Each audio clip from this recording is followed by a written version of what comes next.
you guys have watched today films on various issues plaguing the teen community.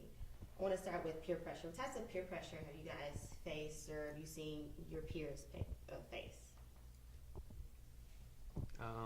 As far as peer pressure goes, I face the pressure of continuing to get good grades in school.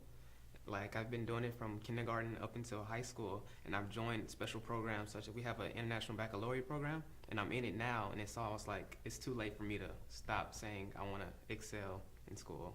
So I feel the pressure of continuing. What about pressure from your peers as well, like during the school or after school, anything that you've not really succumbed to, but anything that maybe they've tried to push you to do that you knew wasn't right? Can you explain a story, or you have a friend that's actually gone through something like that? Okay, honestly, I can say most teens are pressured into having sex. Because morally, some people are raised not to do certain things and, live biblically lives and by the Bible, and premarital sex is unprohibited or whatever. I think that's the main thing nowadays. If you look in society, that's what teens face, like the high teen pregnancy rates. That's kind of like peer pressure and saying, okay, if you're not, your love is supposed to be defined by if you have sex with them. So. Now, if you had a friend in that situation, and you guys, what advice would you give someone in that situation that's facing peer pressure, whether it's sex or drugs or cheating on a test or anything? Well, I tell them that, like, if they have friends that are telling them to do those types of things, that their friends aren't going to be the ones to have to suffer the consequences in the end. So they need to make decisions for themselves because they're going to be the ones who have to deal with it.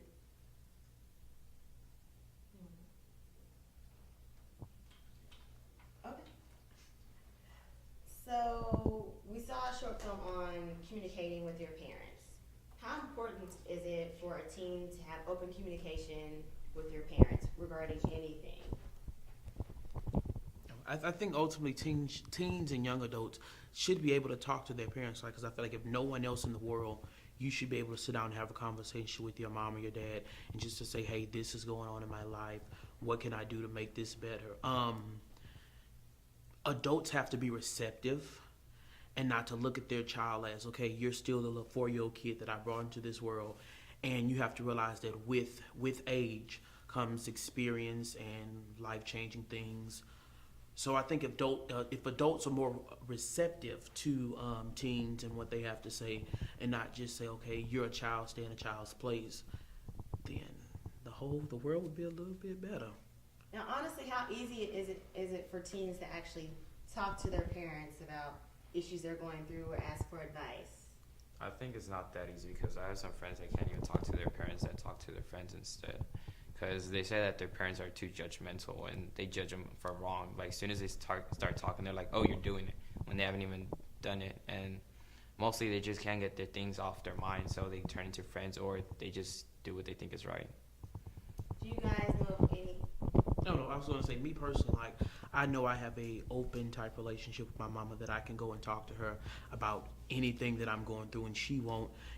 Most parents, they'll like shy away and they'll be like, okay, that's strange, but at the same time, I'm going to give you some advice that I've been there and I've done that, as opposed to I can talk to somebody that's the same age as me that haven't experienced it, and you're just going to make up something to make me feel better.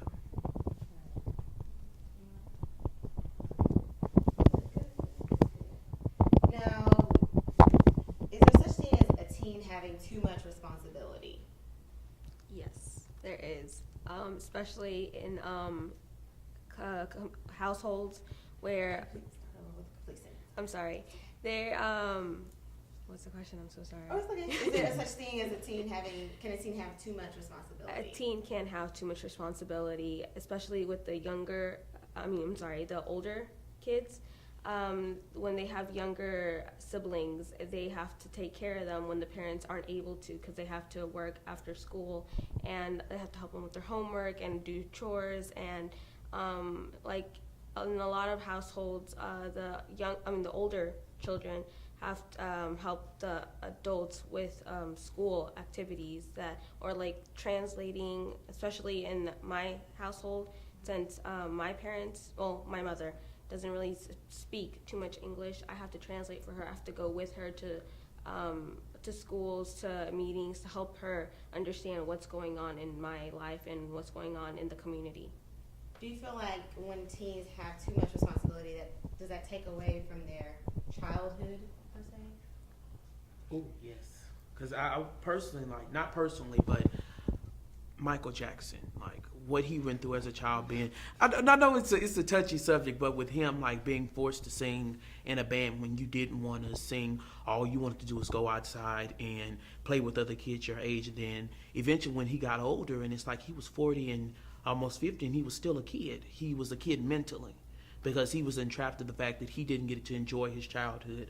Like, he was too busy practicing 7, 8, 9 hours a week, and all he wanted to do was go outside and play football and kick around with the kids and have fights with them. So, you know, it's a win-lose situation, because in his situation, he won the fact that he was able to have a successful career, but on the other end, he was mentally still a child. Okay, that actually reminded me of another question I wanted to ask. And I wanted to talk about self-image and how the media feeds those self-images to people, not just teens, but adults as well. How does pop culture and the media influence teens when it comes to defining what's beautiful and your self-image? I think they give them like unrealistic expectations for themselves, like whether it be their body type or how they're supposed to look, like maybe their hair, everything is basically some kind of, it's like, I guess like a Barbie doll or whatever. Like, you can never actually attain that type of beauty. It's not even really beauty. It's basically something fake, and everyone wants it because they think that's what beauty is actually defined as. And they don't turn around and look in the mirror and understand that beauty is within. It's not something that you can find on the outside. It's not something that you can find in a magazine or on TV. It's something that you find in yourself. How do you think teens can get around thinking like that? Like saying, oh, well, this person's beautiful. I may not look like that, but what advice do you give to a teen that's actually going through self-image issues? Well, I tell them that beauty is basically in the eye of the beholder, and you can't be beautiful if you don't feel beautiful, if you don't tell yourself you're beautiful. So if you tell yourself that, then you'll probably actually start looking better. Even if not to other people, to yourself you'll look better, and that's all that really matters.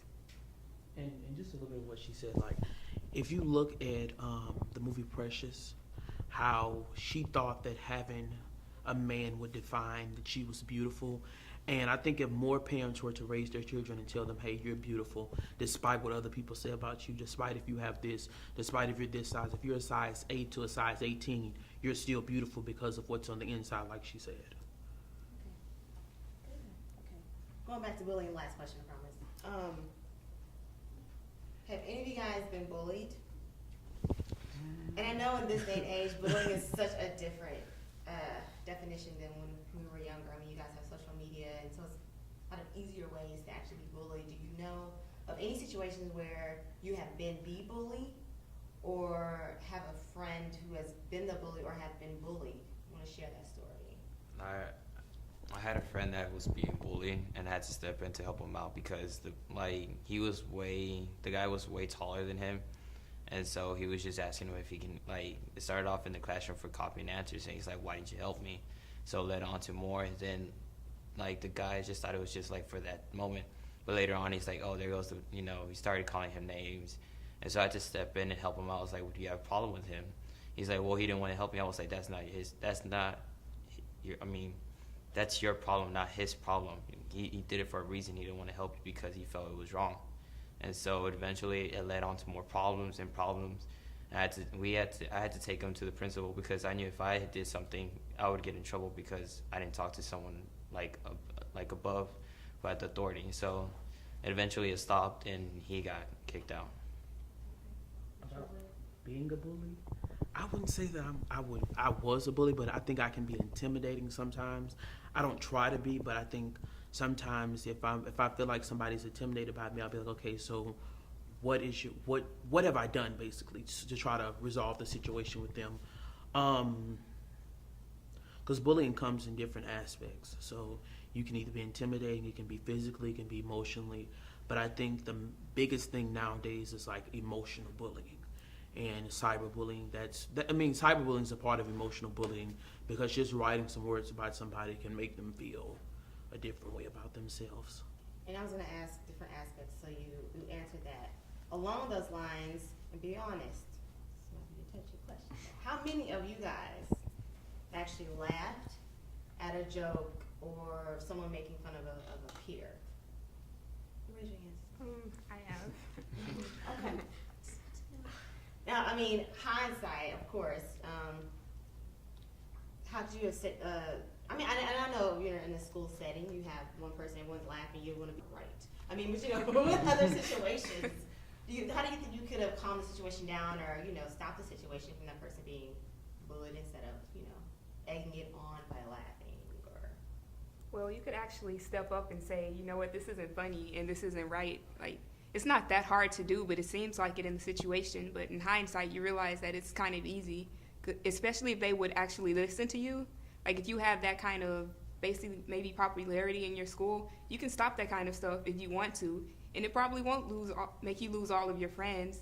Like, you just think that because you think that's just the right thing to do. You see it everywhere, so you think that it's not really that bad, but you don't understand the consequences of what you're doing or what you're encouraging.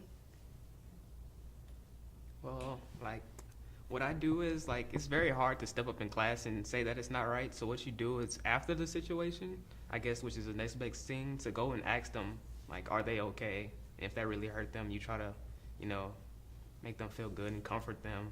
But it's very hard to step up at the time.